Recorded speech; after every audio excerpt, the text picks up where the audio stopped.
Hi, I'm Kate Hannigan, and I wrote The Detective's Assistant. It's based on the life of Kate Warren and her role as a Pinkerton detective. And I just thought it was really thrilling that among her cases that she worked on, the biggest was helping to thwart a plot to assassinate Abraham Lincoln.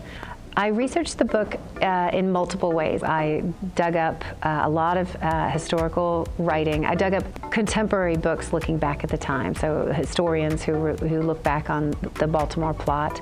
I looked at Pinkerton's writing from the 1800s. I looked at newspaper writing from the 1800s.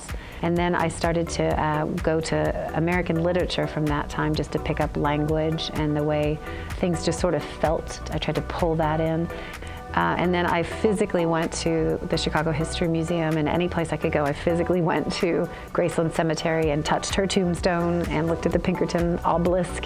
So it was a mix-up of newspapers, books, websites, physical museums. So I researched this for about 2 years so that I could understand, the Lincoln campaign, what was going on at the time. I mean, you had Bleeding Kansas, you had, the whole discussion about the ripping apart of the country, secession. These are big things, so I tried to get a good grounding in that. So I did do about 2 years of research in writing the book.